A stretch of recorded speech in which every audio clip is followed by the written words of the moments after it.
So tonight we're going to be talking about cardio, and we're just focusing on cardio. In 2 weeks, when we meet at my house, we're going to focus on strength training. And so tonight I'll just briefly kind of cover strength training, but I want to talk about them separately because there's a lot to cover in each one. And then there's so much about both of them together that really obviously makes sense for a well-rounded lifestyle. And so we're going to round it out with strength training in 2 weeks when you're at my house. I bought a hand dynamometer that you guys are going to test your grip strength with when you come to my house in 2 weeks. And that will I'll give you some charts to look at to see where you're at on the healthy scale with regards to grip strength.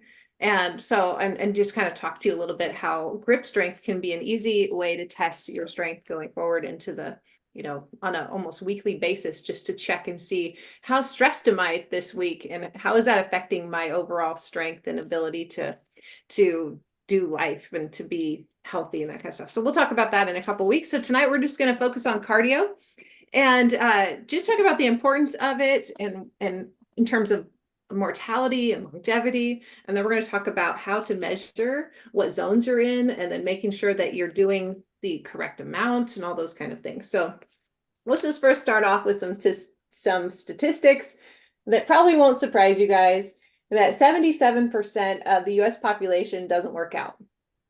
That's a big group, right? But even a little bit of working out can be life-changing. It can reduce your risk of dying from all-cause mortality by 14%, just by doing a little bit. And regular exercisers live about a decade longer than sedentary people. And so I'm going to show you guys a chart here in a little bit so you can see what that looks like. The US government's current recommendations for activity is that you do 30 minutes, 5 days a week, for a total of 150 minutes of moderate intensity. And I'm going to show you guys tonight what moderate intensity looks like. And then I'll show you what vigorous intensity looks like. Or if you can't do 150 minutes, you can do 75 minutes of vigorous.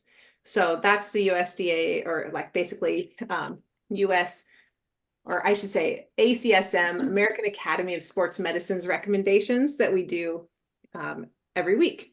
And so not very many of us are getting anywhere close to that. I'm thinking I'm about, if I do the 75 minutes a week, I'm pretty much there doing my 4 days a week of high intensity interval training. But I don't do a whole lot of just getting out there for a brisk walk or going out for a run or getting on an elliptical. I don't own those kind of things, so it's hard for me to jump on them and do them. But as I have been doing, obviously I know a lot about this stuff, but when you research it again and you're in the mood to teach about it, you're kind of you're more convicted, right? Sometimes you just go, I should be doing more cardio, especially zone 2 training, which we'll talk about in a little bit. So cardiorespiratory or aerobic fitness means how efficiently your body can deliver oxygen to your muscles and how efficiently your muscles can extract that oxygen, enabling you to run or do cardio-like activities. So with oxygen means aerobic, without oxygen means anaerobic. You've probably heard those terms before. So cardiorespiratory training, you think the cardio, which is the heart, respiratory, the lungs. It includes both because as our heart rate increases, our breathing rate increases, and then we get into that whole thing about increasing your VO2 max, which we're going to talk about here in a little bit. So peak aerobic cardiovascular fitness is measured as VO2 max. And I'm going to show you guys a few examples today of how I can measure my VO2 max using my watch and also my Oura Ring. So if you have any one of those, the Oura Ring is now recently added that feature just last week of measuring your VO2 max. And they have a walking test that you can do through the app. You just click walk now and you walk for 6 minutes. And so I'll show you the results of that on the Oura Ring for me, as well as the heart rate monitor that I wear, which is just my Apple Watch, and show you there's quite a discrepancy. So VO2 max represents the max heart rate at which a person can utilize oxygen. So the more your body can utilize oxygen, the higher the VO2 max. The higher the VO2 max, the more healthy you're going to be and the higher longevity that you have. So let's take a look at a chart On the top list, we have mortality risk relative to extreme fitness. And now least, low, moderate, fit, and high are related to VO2 max. So the higher your VO2 max, the lower your hazard ratio or risk for all-cause mortality. Hazard ratio is what it's measuring here. So the lower your VO2 max, the higher your hazard ratio is for dying of, all cause, right? But mainly in this case, it's saying if you're not extremely fit cardiovascularly, your risk for dying is much higher. And you can see that go in almost in half by the time we get to even a moderate VO2 max. And then by the time you get to the highest level, which is your elite cyclists, some people that are, high-end sports people, they're just barely better than some of these, right? So VO2 max plays a huge role in our risk of all-cause mortality, if not one of the biggest risk factors over the others. So these mortality risks or comorbidities down here, chronic kidney disease, smoking, diabetes, cancer, cardiovascular disease, and hypertension, you can see the hazard ratio for these as well. So if you have any of these, your hazard ratio obviously increases. But you can see that smoking, I'm just going to point that out, that it's actually a lower hazard ratio than being somewhat sedentary. It's worse to be sedentary than it is to smoke, is what this study found out. Yeah. Wow. Kind of crazy, right? Now, this is a journal article from the Journal of American College of Cardiology in 2022, and it studied over 750,000 US vets ages 30 to 95. And so it's a pretty well done study. And so they can say that it's replicatable over other studies as well. So we can actually confidently say that we're in pretty bad shape for, all-cause mortality if we're out of shape. Rather than, we think we're going to die from these things, but this leads to a lot of these comorbidities. Obviously, it doesn't lead to smoking, but that's something someone chooses to do. But some of these other things, yeah, just being not very active can lead to cardiovascular disease, hypertension.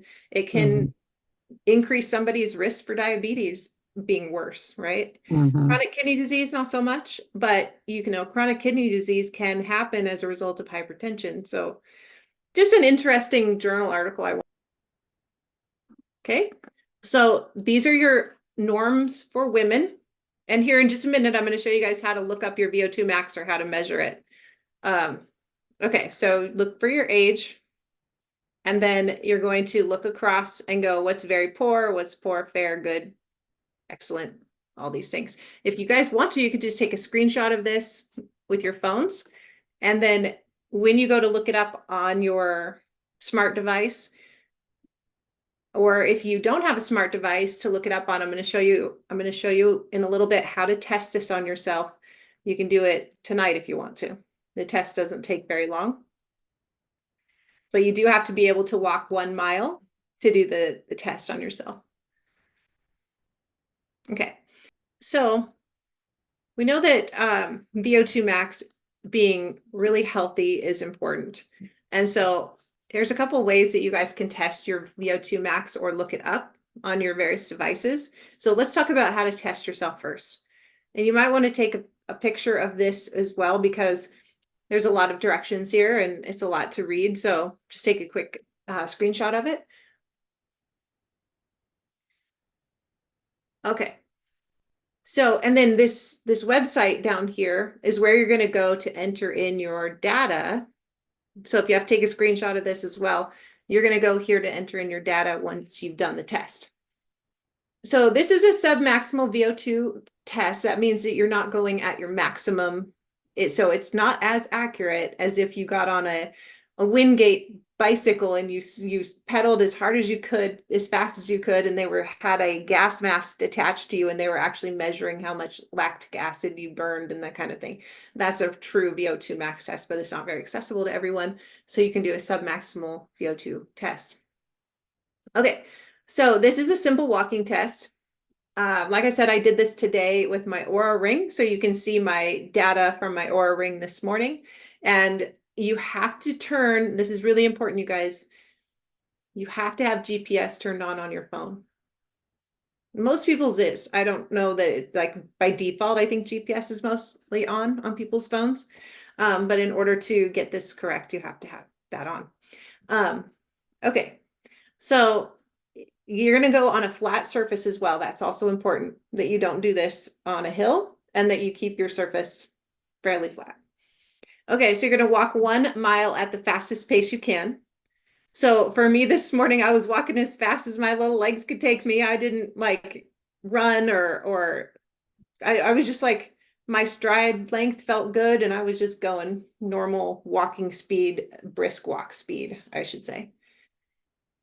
Okay, so when you finish the 1 mile, you're going to record the time it took you to finish the mile in minutes and seconds. So make sure that you are exactly after you hit that 1 mile mark, you kind of like take a second to stop and record your time. Immediately take your pulse or look it up on your phone because, you know, most watches have the ability to turn on the walking function. And if you turn that on, it's going to keep track of your heart rate automatically. So that's good because it's going to want to know what your heart rate is right at that second. So you could, if you don't have a heart rate monitor, you're going to have to do it the old-fashioned way, and that's taking your pulse. So you could do it at your wrist, right here at your thumb, right where your thumb comes down. You're going to put 2 fingers right here. That's where your pulse is. Or you can put it at your carotid artery. 2 fingers right there in the neck and middle, right next to the big thyroid gland. Okay, and then you're just going to take it for 10 seconds and multiply it by 6. Then you're going to go to this online calculator where you will click through. I'm going to show you real quick what it does. So again, it reminds you how to complete the test. You're going to put in your information. And then it does ask for an email address. I don't know why, but it does. And then you're going to get your V02 max. Then you can go back to that graph and you can look up here on this graph if that's normal or if it's good or excellent or superior, right? So you need to know where you fall in that because we all already know how it is not good for us to be in those lower categories. So let's take a look at on the Oura Ring test, my VO2 max tested at 41, which I was surprised about, but I mean, happily surprised that it was 41. And then my Apple Health app shows I'm at 32.5. And so it's a pretty big discrepancy, right? Well, I had just got done doing that test with the Oura Ring, so it maybe, you know, just a snapshot in time showing me what I was. But here it's saying, hey, you know, you're 32.5. It's still okay. Because if we go back and look at, oh, I didn't mean to go all the way back. Let's go out of here, go back here to our chart.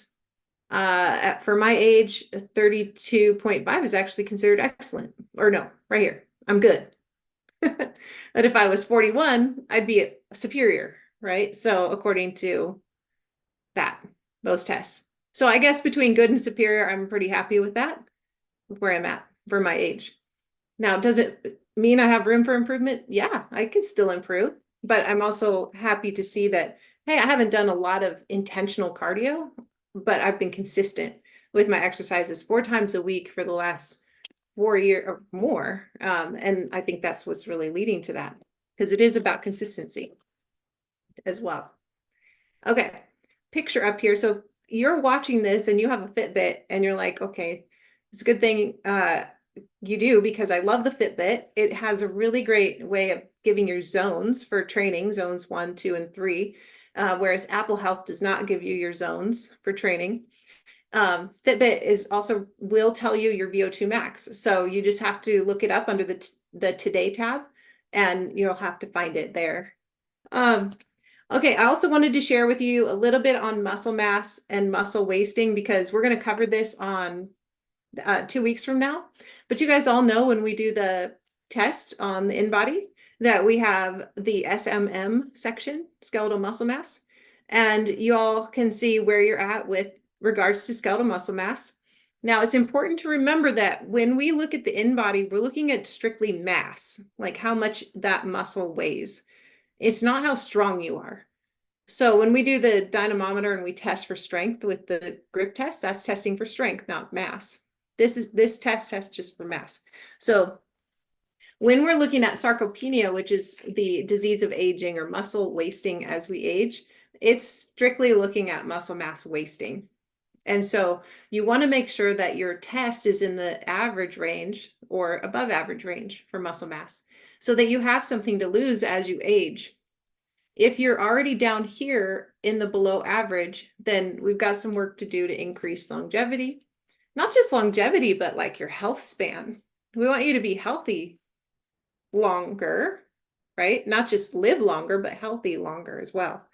So that is not just because your muscle mass has wasted away, but because your strength is also wasted away. So we want to work on both, but we also want to work on flexibility. We want to work on stability as well, and power and speed. And a lot of those things decrease very quickly with age, and we'll talk about all that in a couple weeks. But if we increase our muscle mass, you guys have all seen this.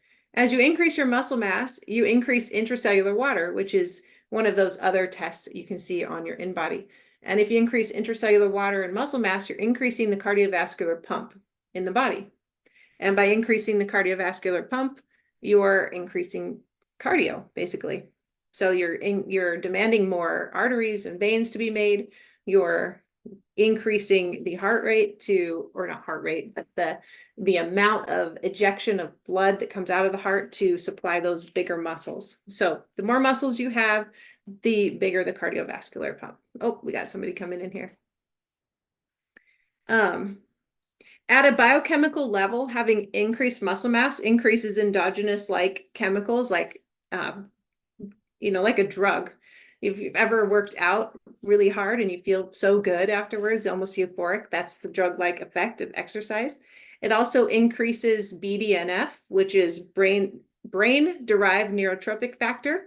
That's why exercise is really good for staving off Alzheimer's and dementia. And so this is because it functions at the hippocampus level of the brain. So we actually get a really good we get our body remembers things more. So the hippocampus is where we store memory. Also, we increase vasculature to the brain and preserve brain volume when we exercise. So as you already know, it's so important to exercise, not just for burning calories, but it's important to exercise for health span and longevity. And so when we talk about increasing your cardiovascular pump, I guess it's not just to burn calories, which a lot of us are focused on our watch. How many calories did I burn today with that workout? I was like, I never look at that because it's so inaccurate, number one. And really, we have to base our total caloric load off of our basal metabolic rate, which you guys all have from your in-body. And then we're from there able to factor in an activity factor, which we've all done for you guys. And then we subtract off your calories for fat loss from there. But when it comes to cardiovascular exercise, it's important to not be a one-trick pony. We want to make sure that our cardiovascular exercise is being utilized to train us for, like I said earlier, strength, stability, power, and flexibility, so that we incorporate all those things into what we're doing. I'm going to transition now into showing you the last slide so that we can look at your guys' different cardiovascular zones, because I want to teach you guys how to do the math for these kind of things. And it's not hard math. So as you guys are looking at your watches, oftentimes your watches will just tell you what your heart rate is, but your watch will also tell you what your resting heart rate is. So if you go into your Fitbit or your Apple Health or whatever, or even your Oura Ring, you can go in and see exactly what your resting heart rate is, which is really important for this calculation. So you're going to take 220 minus your age, and that's your maximum heart rate. So for me, like, we could just all do the math right now. If you want to go to your phones and you want to open up like the Apple Health and you go to the little heart app, which is Apple Health app, and you go to the browse section and you go to heart, it'll tell you what your resting heart rate is. And I would check it over a month to get more of an average. So if you go into the Apple Health app and you look at what your average is for the week, you can kind of see what you should do with this calculation. So you're going to need that number. Now, if you're in Fitbit, you're going to have to look it up. I'm not sure how to find it in Fitbit. If you're in your Oura ring, you're going to go into, once you open up Oura, you're going to go to readiness score, click on resting heart rate, and then click on month, and it'll give you your average over the month. Which is funny because my Oura, I trust more than my watch because I wear my Oura ring at night. And it's best to test your resting heart rate in the evening when you're sleeping. And so if you don't wear your watch at night and you're just wearing it during the day, it's much harder to test your resting heart rate.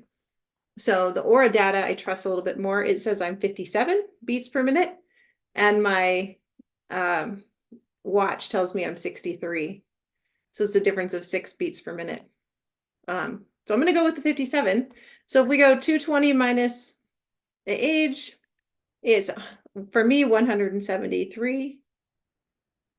And then you're going to subtract. So you take your maximum heart rate minus your resting heart rate. So for me, 173 minus 57. And that equals your heart rate reserve.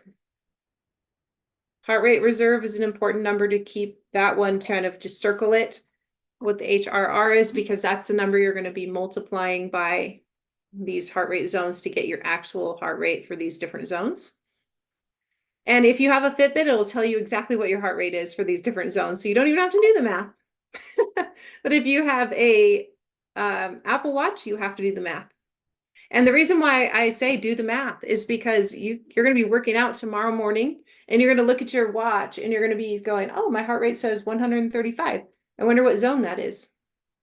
It's like, if you don't know, then you could be not working out hard enough. So I want you guys to know your zones so that you're working out hard enough.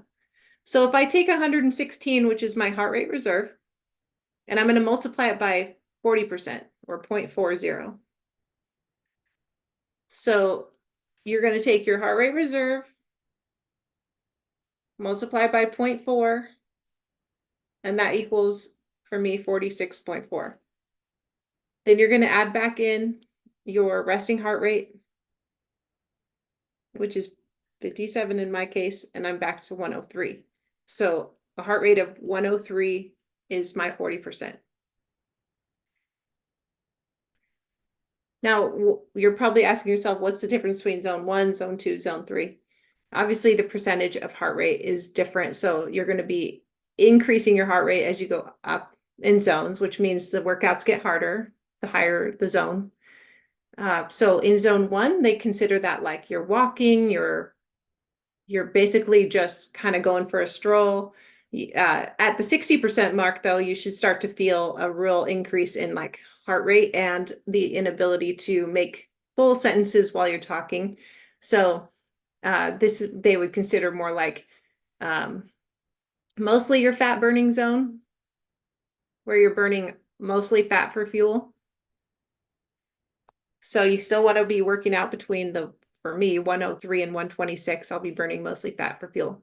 Over here in zone 2, you're increasing that heart rate quite a bit, all the way up to 90% of your heart rate reserve, which is really high intensity. And you're burning fat and glycogen at this point, sugar and fat. And then that's in the presence of oxygen. You're doing that in an aerobic state.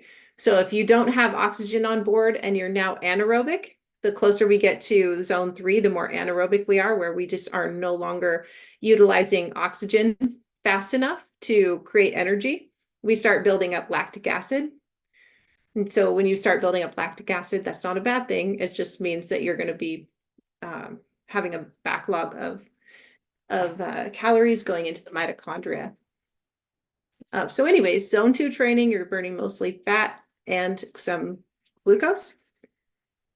So 89% of your heart rate reserve. This is where, like, if you read Peter Attia's book or you watch anything on Peter Attia, he's all really big on zone 2 training. And so you really want to get kind of in that range if you're trying to increase that VO2 max as well. So you will not increase VO2 max in zone 1 training. You might burn more fat, which if that is your goal, then you should do more time in zone 1. So when they talk about doing 150 minutes a week or 30 minutes a day, 5 times a week as the standard amount of time, they're talking about zone 1 training. So when they talk about doing 75 minutes of vigorous activity a week, they're talking zone 2 and 3. So if you can get into zone 2 and do that 75 minutes a week, then you're kind of hitting the minimum amount of exercise per week. All right.